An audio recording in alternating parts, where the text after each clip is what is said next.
তাফসিরে জালালাইন বলা হয়, যেটা পড়ে বক্তা হওয়া যায়।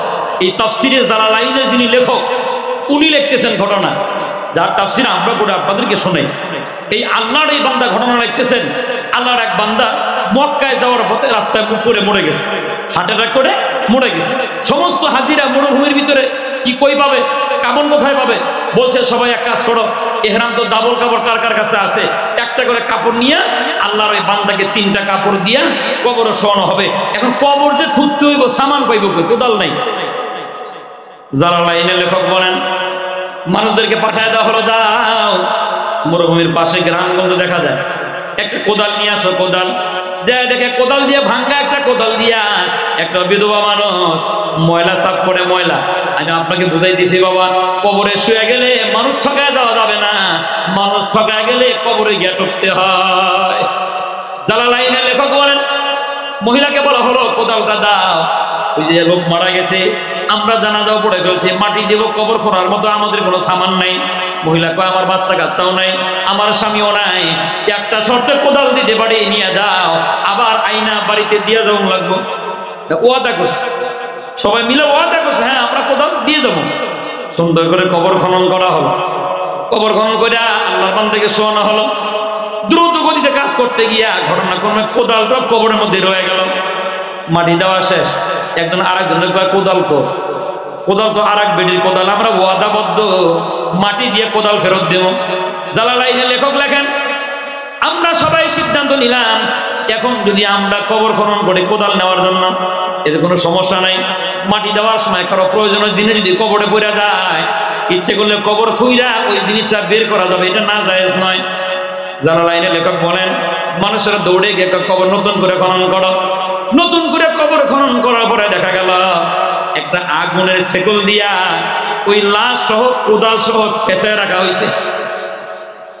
সাথে সাথে ছিদ্র বন্ধ করে দেওয়া হলো, আর বলে সাবধান আযাব হইতেছে, আযাব যায়ও না, লাগলে কোদালে জরিমানা দাও। সবাই মেয়ের মহিলারে যায় কয় মা ওর কবরটা বড় খারাপ, কি কারণে কোদাল ফেরত দিতে পারলাম না, জিগায়ও না, পারি নেই কোদাল আমরা ফেরত দিতে। এই যে না এমন টাকা পয়সা দিয়ে গেলাম 4টা কোদাল কিনা নিও, তবে আমাদেরকে জিগায়ও না কেন আমরা কোদাল এনে দিতে পারি নাই। এবার মাটি দেওয়ার পরে তার বিবিরে জিজ্ঞাসা করা হলো আপনার স্বামীকে আমরা মাটি দিলাম, মাটি দেওয়ার পরে লক্ষ্য করে দেখি কোদাল সহ আগুনের শেকল দিয়া আপনার স্বামী কবরের ভিতরে পেছানো। এইবার মহিলা হাত উঁচু করে উচিত শিক্ষা হয়েছে। কি কয়? উচিত শিক্ষা হয়েছে। সব মানুষেরা কয় আরে স্বামী আপনার, আপনি কেমনে করেন, উচিত শিক্ষা হয়েছে। এবার বিবি ডাক দিয়ে কয় আমার স্বামীর সাথে তার পার্টনারশিপের ব্যবসা ছিল, নিজের বন্ধুরে বুলায়া বালায়া বাড়িতে আনছে, বাড়িতে আইনা আর নিজের পার্টনারশিপের টাকা বন্টন করতে গিয়া পার্টনারশিপের টাকা আমার স্বামী মাইরে দিছে। শুধু মাইরাই দেয় নাই, ওই ব্যবসায়ীরে বাড়ি তো যাইতে দেয় নাই, রাতের আধারে কবর খুইরা যেই কবরে বন্ধুরে দাফন করছে ওই কবরে কোদাল সহ দাফন করছে। বুঝতেছেন কিছু? দুনিয়ায় ঠকাইলে কবরে গিয়া ঠকতে হয়, এজন্য যাইতে যেতে হবে বাবা। কবর জগতে গেলে এমন কিছু নিয়ে যাওয়া দরকার যে আমল করলে কবর আমারে চাপ দিবে না, যে আমল করলে কবরে হিসাব হবে না। হাদিস শরীফের ভিতরে পাওয়া যায় কোন বান্দার ভিতরে 7টা আমল যদি পাওয়া যায়, 7 আমলের কারণে কবরে তার হিসাব হবে না। সুবহানাল্লাহ কি দিল থেকে কইছেন? এখন 7টা শোনার কি আগ্রহ আছে? সবারই আছে ইনশাআল্লাহ। ইনশাআল্লাহ পরবর্তী হুজুর যদি চইলাও আসে 1 মিনিটে হেডলাইন হলো আমি বলে দেব, তাও যদি না পারি আগামী জুমায় বলবো ইনশাআল্লাহ। কয় আমল বাবা, কয় আমল? 7টা আমল এমন আছে বাবা, সহিহ হাদিসের ভিতরে এমন পাওয়া যায় 7টা আমল যদি বান্দার ভিতরে পাওয়া যায়, ওই বান্দা যেন দুনিয়াতে আত্মতৃপ্তি আনে, আর যেন বলে আল্লাহ আমার হিসাব দিবে না, কবরে আমার জন্য চাপ দেওয়ার ব্যবস্থাও থাকবে না। কয় আমল বলেন বলেন? 7 আমল। 1 নম্বর আমল, জমিনের ভিতরে ধর্মের জন্য ধর্মের যুদ্ধে যদি কেউ শহীদ হয়, শহীদের কবরে আযাব নাই, শহীদের কবরে কোনো হিসাব নাই। সুবহানাল্লাহ।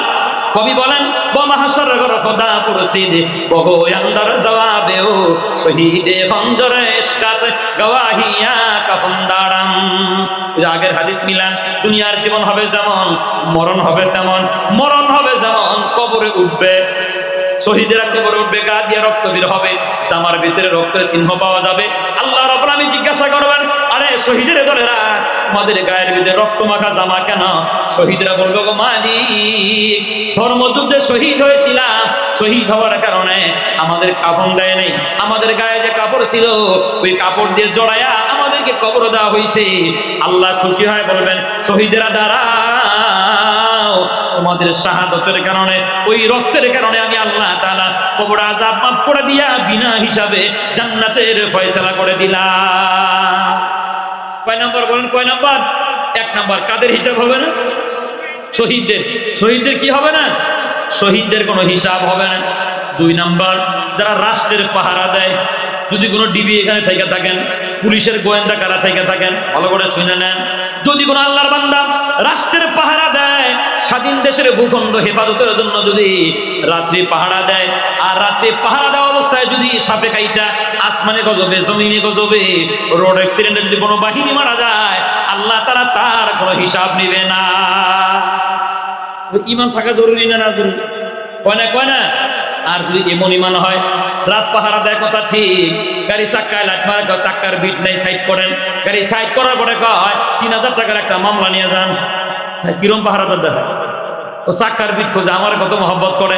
আর এক মামু কয় বাড়ি আপনার রংপুরে আসছেন নেত্রকোনায়, মামলা খাইলে 1 মাস পরে আবার মামলা ভাঙ্গানো লাগবে, দরকার নাই, 2000 টাকা হাদিয়া দেন। বুঝছেন কিছু? কেমন রাষ্ট্রের পাহারাদার দেখেন, চাকার বিট আছে, এটা ক্ষয় যাইতেই পারে, খামাখা কেমন টাকা নেবো হে দান্দায় থাকে। এই দান্দা বাদ দিয়া রাষ্ট্রের হেফাজতে, রাষ্ট্রের মানুষের নিরাপত্তায় যদি কেউ রাত কাটায় দেয়, ওই অবস্থায় তার মরণ হলে কবরে আযাব হবে না? বলেন কবরে আযাব হবে না? এই জন্য ডিপার্টমেন্টে যারা চাকরি করে এদের জান্নাতে যাওয়া বড় সহজ, শুধু ইমানটা ঠিক রাখলেই চলো। হ্যাঁ, তো ইমান ঠিক রাখা বড় কঠিন। আমার আব্বাটা ধরে নিয়ে গেছে জেলখানার ভিতরে, থানায় ডুবে রাখছে। আমারাই কয় আমরা তো আলেম মানুষ, কেমনি কথা বলি, বাতি জ্বলতেছে, সিসি ক্যামেরা, আসেন একটু আমার সাথে। ও বাহিরে গিয়ে গাছের ছায়া আছে না অন্ধকার, ওই রাত্রে অন্ধকারে আমার নিয়ে কয় আগামীকাল সকালবেলা মানুষের দেখার আগে হ্যান্ডকাপ লাগানো ছাড়াই চালান করে দেবো, 2000 টাকা দিয়ে যায়। কত মহব্বত করে আমারা দেখেন। চরিত্র পাল্টাইতে হবে ভাই, চরিত্র না পাল্টাইলে আপনাদের মধ্যে দৃষ্টিভঙ্গি জাতির এখনো কিন্তু ঠিক কথা কয় না। কেমনে বুঝেন? এক মহিলা বয়ান, কষ্ট দিছে কি ভাই, এক মহিলা বয়ান শুনছে যে আল্লাহর কাছে চাইলে আল্লাহ দেয়।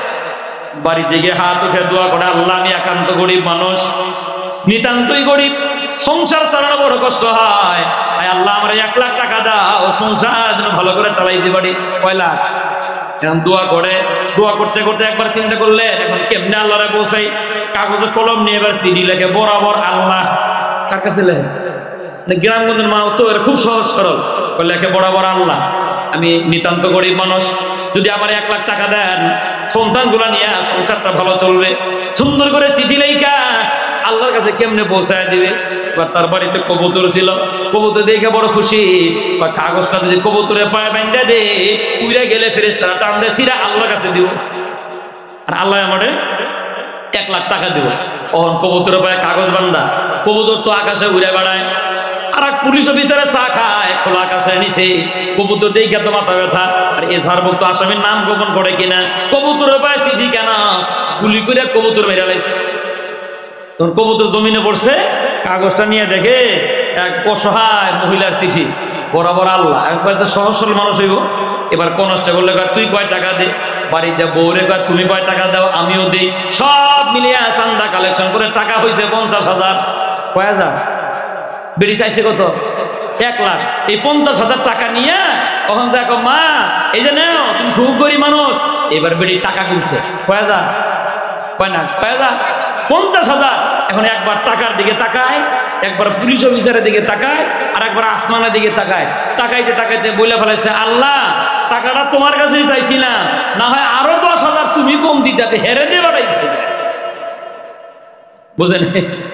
তখন ওই বুড়ি মনে করছে আল্লাহ আমার 1 লাখই দিছে, হ্যাঁ আমার 50। আচ্ছা আসলে কি মেরে দিছে না? এই জন্য জাতির দৃষ্টিভঙ্গি যেমন ওনাদের মধ্যে কল্পনা করে তেমন। এই জন্য দৃষ্টিভঙ্গি বদলাইতে হলে নিজেদের চরিত্র পরিবর্তনের দরকার আছে না নাই?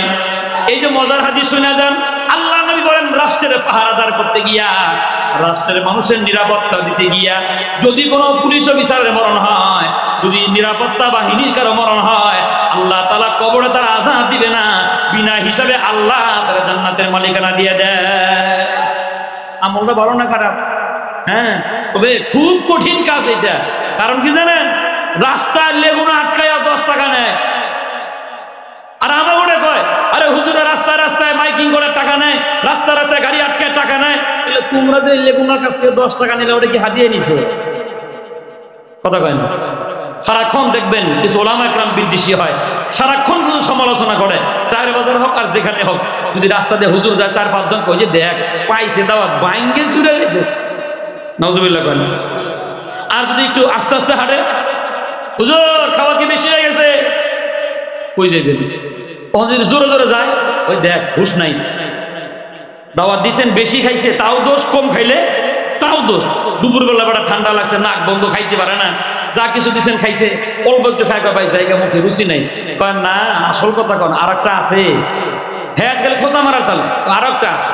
আর যদি বেশি খায়, ভর্তাটা ভালো হয়েছে, ভাজিটা ভালো হয়েছে, ডাউলটা ভালো হয়েছে, মজা করে খায় ফেলাইছে। এখন বাটি যখন ভিতরে নিয়েছে, বাটি তো খালি।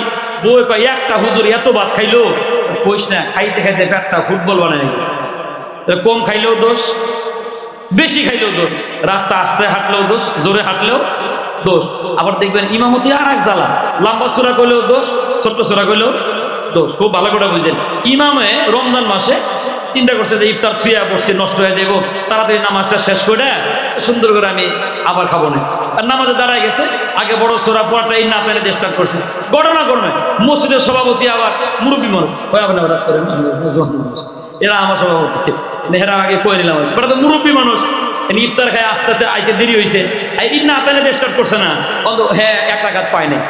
যখনই 1 রাকাত না পাইছে, নামাজ শেষে তো লইছে ইমাম সাহেবরে, এই মিয়া বেতন কি কম দেই না বড়?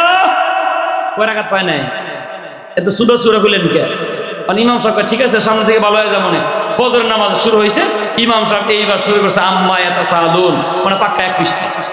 ওহন তো বেড়া তো মুরব্বী মানুষ গেছে গা ওযু নষ্ট হইয়া, এখন নামাজের পরেই কয় চোখ দিয়ে দিকে নামাজ পড়েন না, পিছনে কারা কারা থাকে, ইমাম কই যাইবো আমার হামদুজা। বুঝতেছেন কি আমার কথা? সামান্য সামান্য বিষয় নিয়ে এরা ইমাম দৌড়ে দেয়, সামান্য সামান্য বিষয় নিয়ে ইমামের সাথে খারাপ ব্যবহার করে। মনে রাখবেন, বদ্ধ যদি আইসা যায় বাড়ি যাইবার পারবে না, রাস্তায় টক করে মরে যাবেন। বহুত ইতিহাস এরকম আছে। এই বাবুনগরী সাহেবরা যখন রিমান্ডে নিয়ে যখন 5 দিন মারি দেওয়া হলো, তার 15 দিন 20 দিনে যায় নাই, তার নিজের মেয়ে ওই তার বাবার হত্যা করে ফেলেছে। আরো একটা মজার তথ্য শোনাই, যে আমার এলাকারই 17 জনের উপরে ছাত্র এই মাদ্রাসায় আছে আলহামদুলিল্লাহ, বিভিন্ন ক্লাসে এরা পড়ে। ওদেরকে জিগায় রৌমারী থানাতে এক ওসি আমার এক ফুয়াতো বাইরে ধরে নিয়েছে, পরীক্ষা হলে নকল করার করে। আচ্ছা নকল অনেকেই করে না, মানে এটা যে কোনো একটা পেশে ফেলে ওরা নিয়ে গেছে, ভালো কথা। ওরা আমি যে বললাম স্যার ও ছেলে হিসেবে ভালো, খারাপ না। ও বলতেছে নকলের কাগজটা আর একজনে তারা দিছে, আপনি একটু সরজনে তদন্ত করেন। আয়া আমার বেশি কথা বললে তোরেও লোকাবে ঢুকাবো। ওই একটাই শিখছে, খালি ঢুকাইবো আর বাড়ি করবো, ঢুকাইবো আর মানে পুঞ্জি ওর একটাই। ওরা আমি বলছি দেখেন লকাবে ঢুকাইবেন, ইচ্ছা করলে ঢুকাইবেন পারেন, আপনারও ক্ষমতা আছে। মনে রাখবেন আমারও কিছু ক্ষমতা আছে, আমার ক্ষমতা কারো করে এটা কইলাম না, মানে হ্যাঁ তেলে বাগুনে জ্বলে গেছে, এ সিয়ারটি লাভ তো উঠে আমার ঘাট ধরে ধাক্কা দিয়ে আমার পালায় দিছে। এই পাগড়ি পড়ে গেছে এক জায়গায়, টুপি পড়ে গেছে এক জায়গায়, আমি আর কিছুই বলি নাই। পাগড়ি আর টুপি উঠে আবার বান দিয়ে আর মালিক তুই দেখিস, এমন কথাই মানে আমি বদ্ধ দিই না, খালি মালিকের কাছে দিয়ে দিছে। বাড়ি যাওয়ার পরে রাতে 3টায় কনস্টেবল আমার ফোন দিয়ে কয় হুজুর 3.5 টাকা করে মরে গেল, 24 ঘন্টাও যায় নাই। এই জন্য ওলামা একরামরা সাধারণ মানুষ মনে করেন না। মনে রাখবেন, আমরা চাইলে রিক্সা চালায় খাইতে পারতাম, আমরা চাইলে কাঁচামালের ব্যবসা করে খাইতে পারতাম। কি দরকার ছিল আমার 7,000 টাকা চাকরি করা, কি দরকার ছিল আমার 8,000 টাকা চাকরি করা? প্রতিদিন 500 টাকা করে যদি আমি অটো চালায় খাইতাম, আমি 15,000 টাকা মাসে বেতন আমার বাড়িতে জমতো। তাহলে 7,000 টাকার বেতন দিয়া সামান্য সামান্য বিষয় নিয়ে ছাড় দেওয়ার মন মানসিকতা না থাইকা হুজুর এটা পাল্টান, ওর মুখ বুঝতে একটা হুজুর এটা পাল্টান। মনে রাখবেন, হুজুর পাল্টাইবার গিয়ে বহুত মানুষ দুনিয়ায় ছেড়ে দিছে। কথা কয় এই জন্য আমরা যেন ক্ষমতার অপব্যবহার না করি। কি বলছিলাম, যাইতেই যেহেতু হবে এমন কিছু নিয়ে যাওয়া দরকার যেটা নিয়ে গেলে কবরে হিসাব হবে না। কয়টা বলছি, কয়টা? 1 নম্বর, পৃথিবীর জমিনে কোনো বান্দা যদি শহীদ হয়, আল্লাহ রাব্বুল আলামিন ওই শহীদের কোনো হিসাব নেবে না, বিনা হিসাবে আল্লাহ শহীদদেরকে মাফ করে দিবেন। 2 নাম্বার, রাষ্ট্রের পাহারাদার যারা হবেন, রাষ্ট্রের নিরাপত্তা যারা হবেন, রাষ্ট্রের মানুষের নিরাপত্তা বাহিনী যারা থাকবেন, ওরাও যদি মরে যায়, যে কোনো ভাবে মারা গেল, আল্লাহ তাআলা তাদের কবরে কোনো হিসাব নেবে না।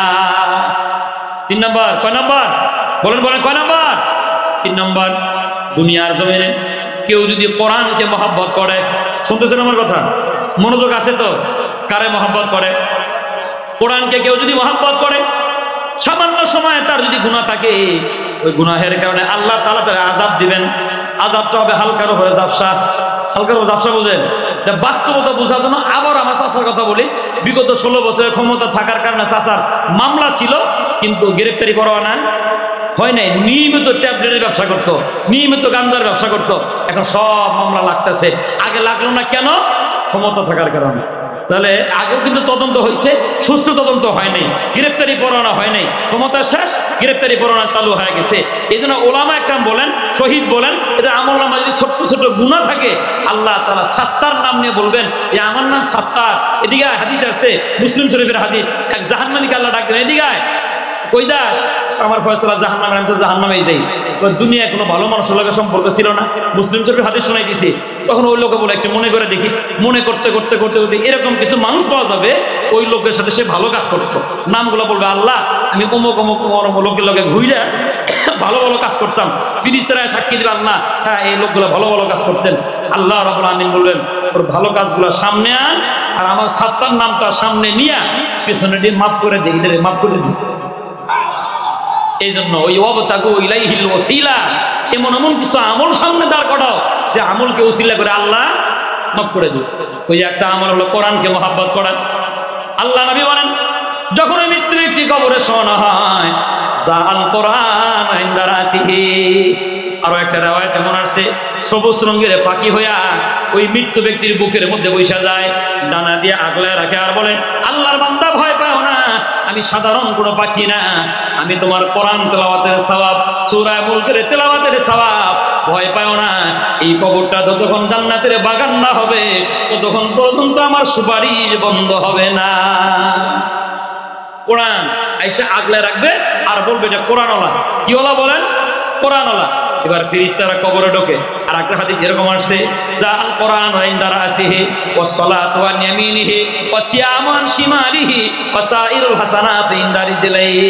আল্লাহ নবী বলেন, ওই বান্দার ছোট ছোট আমলগুলো যদি ভালো হয়, কোরআন তার মাথার কাছে গিয়ে হাজির হবে, নামাজের সওয়াব ডান হাতের কাছে, রোজার সওয়াব বাম হাতের কাছে, অন্যান্য ভালো ভালো আমলগুলা বান্দার পায়ের কাছে জমা হয়ে যাবে, আর বলবে, আল্লাহর বান্দা ভয় পাও না, আমরা তোমার বন্ধু।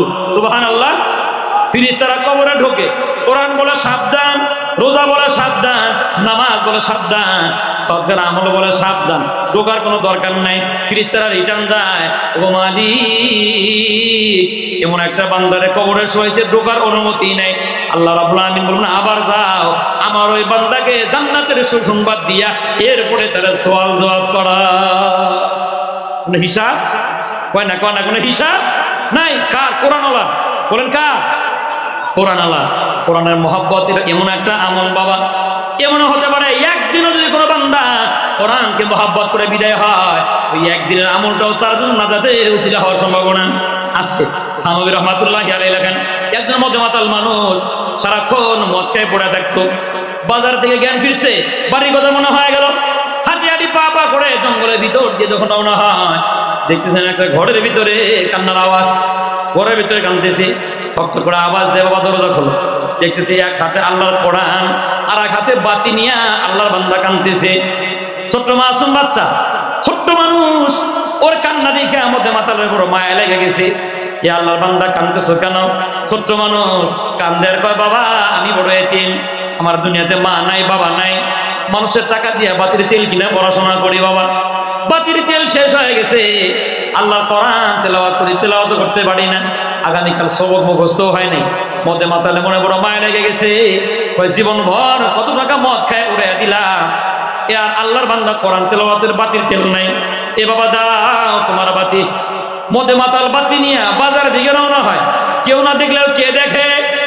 আল্লাহ রাব্বুল আমিন জিবরাইল কেউ যেন ডাক দিয়ে কয়, মদে মাতালের হেদায়েতের খাতাটা খোল।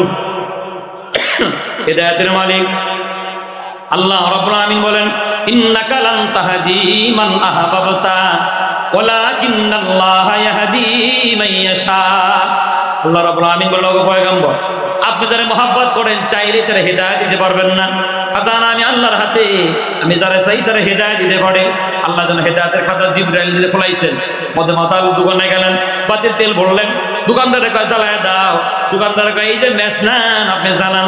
আল্লাহ কয় এ জিবরাইল, বান্দা জ্বালাবে কোরআনের জ্বালার পড়ার বাতি, আমি জ্বালাবো ওর হেদায়েতের বাতি। নবী রহমাতুল্লাহি আলাইহি লেখেন, খুতবাতুল জুমার ভিতরে লেখেন, আল্লাহর ওই বান্দা বাতি জ্বালায়া ধরে ধরে আবার ওই ঘরের ভিতরে চলে গেলেন। ইতিমের মাথায় হাত দিয়ে কয়, এ বাবা, এই যে নাও তোমার বাতি, পড়ো তোমার আল্লাহর কালাম। ছোট্ট মানুষ মধ্যে মাথায় হাত ধরে ফেলাইছে। আরে জানি না আপনার নাম ঠিকানা, আপনার বাড়ি কই, আপনি আমার বাতির তেল কিনা দিলেন, একটু বসেন, আপনার একটু দোয়া করি। সুবহানাল্লাহ। ছোট্ট বাচ্চা, তাও দোয়া শিখান লাগে না। আমি বলি নাই কাউরে আজ পর্যন্ত, সোরা বইরেও বলিনি, সবার সামনে কথাটা ফাঁস করে দিই যে আমি এখানে জুমা পড়াই। অনেকদিন রাত্রে 3:30টায় আসি, কোনোদিন 4টায়, কোনোদিন 4:30টায়। সম্ভবত গত 2 মাস আগের একটা কথা আমাদের মাদ্রাসার দৃশ্য আমি আপনার বলছি, আজ পর্যন্ত কাউকে বলিনি। অন্য যারা বলছি কিনা আমার মনে নেই। রাতের তখন 4:30 বাজে। যারা আপনারা বলেন মাদ্রাসায় কি পড়ানো হয়, আপনার পায়ে হাত দেখে রাতে 4:30টায় আয়া দেখেন কি করা হয়। একটা ছাত্র বিছানায় নাই, সব হয় কোরআন তেলাওয়াতে আর না হয় তাহাজ্জুদের জানাজা। আমি ড্রাইভার নাই, আমি নিজে চালাই আসছি গাড়ি। এখানে দেখছি একটা গরু জব হয়েছে। ওই দিনের ঘটনাটা, ওই যে চঞ্চল বাড়ির ছেলে কি একটা অনুষ্ঠান ছিল মনে হয়, রাত্রে গরু জব করছে। এখানে অনেকে মুসাফা করলো, ওরা আমি গাড়িটা এখানে রাখিনি, এদিক দিয়ে ঘুরাইয়া কবর আছে ওই পাশ দিয়ে, কবরগুলো জিয়ারত করে ওই পাশে গাড়িটা রাখছে। গাড়িতে নামার পরে দেখি মসজিদে কান্নার আওয়াজ। আমি রাতে এখানে 4:30টার কথা শুনে দিচ্ছি, কান্নার আওয়াজ। ওরা চিন্তা করলাম মসজিদে হয়তো বা নুরানির ছাত্র হুজুরা পিটিয়েছে, উঠতে দেরি হয়েছে, ঠান্ডা বেশি, মার দিছে, এই কারণে কাঁদতেছে। তা আমি একটু বুঝাইলে মনে হয় বুঝবো। আবার চিন্তা করলাম যে হেফজখানার পোলাপানটা হয়তো বা মারামারি করে, ছোট পোলাপান তো দুইটা মেরে দিয়েছে, মসজিদে গিয়ে কাঁদতেছে। পুনঃ আমি ওই দরজা দিয়ে মসজিদের ভিতরে ঢুকে পড়ছি। যাই দেখি 3 জন ছাত্র। কয়জন? সবচেয়ে বড় যেটা, এটা বয়স 9 বছরের বেশি হবে, 9 থেকে 10 আমার এরকম মনে হলো আর কি, সবচেয়ে বড়টা। আর বাকি দুইটা সেম বয়স। আমি দেখতেছি একদম সামনের কাতারে এক কর্নারের ভিতরে, উত্তর পাশে কর্নারে 3 জনের হাতে মোনাজাত ধরে চিৎকার করে কাঁদতেছে। এই বাচ্চা 3টা কাঁদতেছে। ওরা আমি চিন্তা করলাম ওরা যদি জানে যেটা খতিব সবাই বলছে তো ভয়ও পাইব, এই জন্য চুপ করে আমি মাফলার দিয়ে মুখটা ভালো করে ঢাইকে ওদের পিছনে বসে পড়ছি। এখন দেখি 3টার মাঝখানে যেটা, ওটা দোয়া করতেছে, আল্লাহ মাদ্রাসা কবুল করো। রাতে কয়টার সময়? আরে ভাই, কাদেরকে খাওয়াইতেছেন? রাতে 4:30টায় দোয়া করতেছে, আল্লাহ মাদ্রাসা কবুল করো। বলা লাগে নাই দোয়া কেমনে করে। আমি চিন্তা করলাম যে আমার তো ওযু নাই, এটা দোয়া কবুল হবে, 100% দোয়া কবুল হবে। দৌড়ে বের হয়ে এখানে এসে ওযু করছে। ওযু করে আবার দৌড়ে দেখি দোয়া এখন আছে। আর মনে করতেছে আল্লাহ আমার জীবনে কোনো দোয়া যদি কবুল না হয় আজকেরটা কবুল করো। ওদের 3 জনের মাঝখানে আমি বসা, দোয়া করতেছে, আল্লাহ মাদ্রাসা কবুল করো। কত মানুষ টাকা দেয়, পয়সা দেয়, আল্লাহ সবাইকে কবুল করো, হুজুরদেরকে কবুল করো, ছাত্রদেরকে কবুল করো। পাশের একজন কয়ে দিতেছে, আমার মায়ের জন্য দোয়া করো, আমার মা অসুখ। চিন্তা করছেন কই পড়াইতেছেন বলামান ভাই, দিল ফাইটা চিৎকার আসে মিয়া। মাত্র 9 বছরের ছেলে মায়ের কথা মনে করছে রাতের কয়টায়? 4:30টার পরে। আর আমার আপনার খাড়াস মার্কা ছেলেগুলা লেপের তলে তখন ঘুমায়। এই ছেলেগুলা কাঁদতেছে। পরে শেষে আমার দিলটা আরো ভরে গেছে। তখন কাঁদতেছে, আল্লাহ আজকে শুক্রবার, দোয়া কবুলের সময়, খতিব সাহেব মসজিদে সহি সালামতে আইনে দিবে। পড়া আমি পান্দা মানে ধরে গেছি, বাবা দোয়া করা লাগবে না, হাত নামা, তো দোয়া কবুল হয়ে গেছে, তখন দোয়া কবুল হয়েছে, হাত নামা। ওটা আমার জোড়া ধরে 3টা কাঁদতেছে আর করতেছে, হুজুর, হুজুরে কইছে বোর্ডিং এর অবস্থা ভালো না। এই জন্য আমরা চিন্তা করলাম আমরাই তো খাই।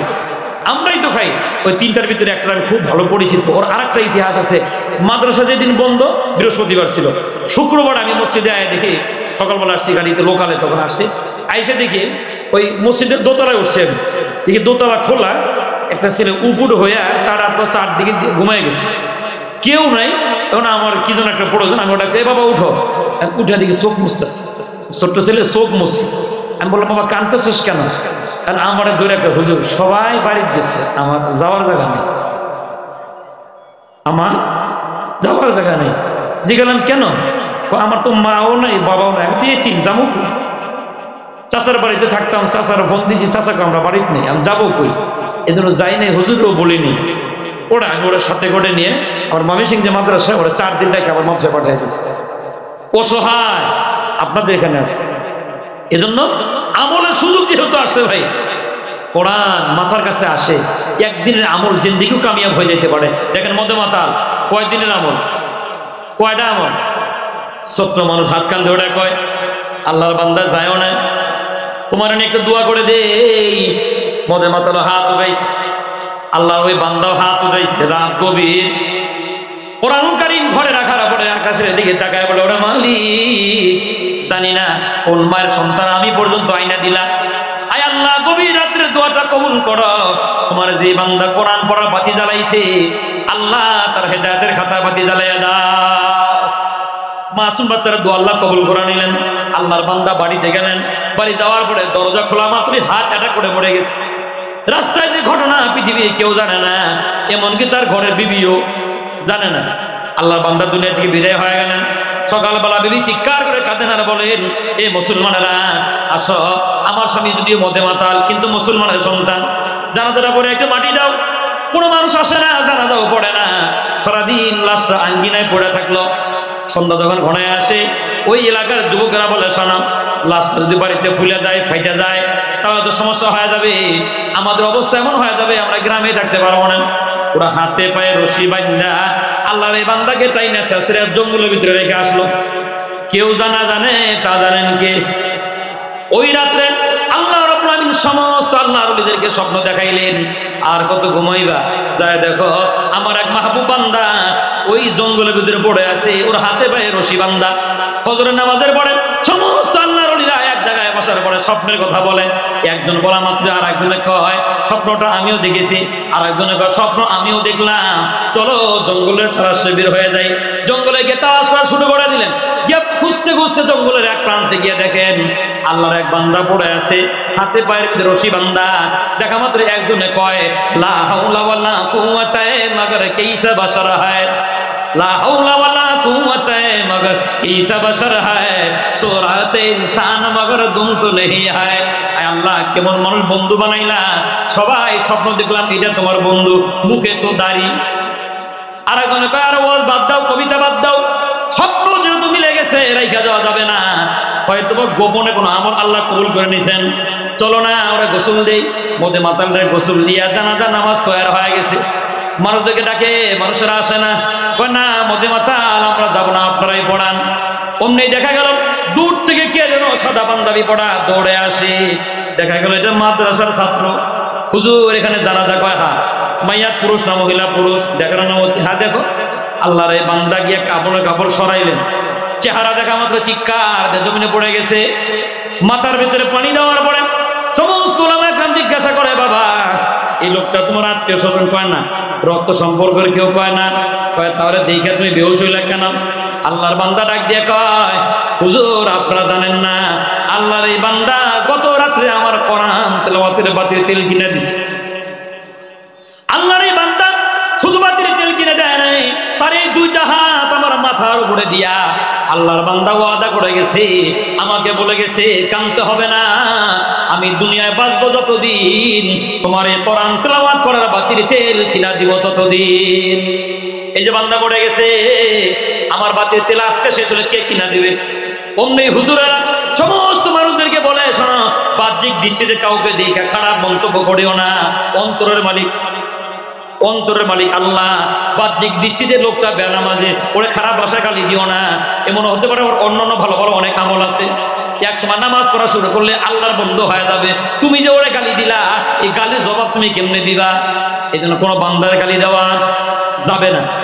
আসো তাড়াতাড়ি আসো, যদিও তোমরা মনে করো মধ্যে মাতাল, ওরে একদিনের আমল, একটা আমল আল্লাহ তাআলা এমন ভাবে কবুল করে নিছেন, যার কারণে আল্লাহ তাআলা তাকে বন্ধু বানায় নিছে। কয় দিনের আমল? কয়টা? একটা। এটা কিন্তু 3 নম্বর আমল। কবরে গেলে কি হবে না? হিসাব হবে না। বলেন কবরে গেলে 7টার কয় নাম্বার? 3 নাম্বার। আল্লাহর এই বান্দা মরে গেল, সমস্ত ওলামা কেরাম কাছে গেছে, বড় আবেগ নিয়ে চেহারাটা দেখবে, দেখে কপালে কালো অক্ষর দিয়ে লেখা কদ গফারাল্লাহ, আল্লাহ তাআলা এই বান্দারে মাফ করে দিয়েছে। আল্লাহ তাআলা তারে মাফ করে দিয়েছে। কয় দিনের আমল? কয়টা? একটা। এরকম যদি আমরাও ওই আমলগুলো খুঁজে বার করি, ইনশাআল্লাহ আমাদের কবরও আযাব হবে না। আপনি একদিন করবেন কেন? আপনারা তো আল্লাহ লক্ষ কোটি টাকার মালিক বানাইছেন, আপনি ইচ্ছা করলে প্রতিদিন করতে পারেন। হাত নাই পা নাই, রাস্তার মানুষ পড়ে আছে, 10 টাকা তো ইচ্ছা করলে প্রতিদিন দেওয়া সম্ভব? বলেন বলেন, সম্ভব না?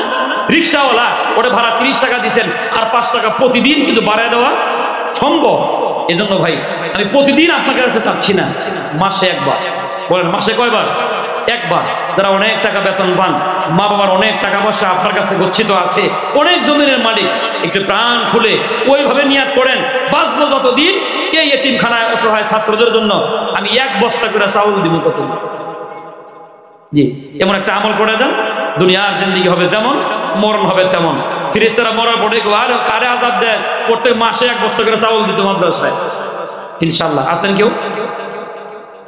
জি, পুরা মজমার ভিতরে হাতটা জাগাইবেন, ছাত্র আপনার ফোন নাম্বার সহ কালেকশন, মাসে 1 বস্তা।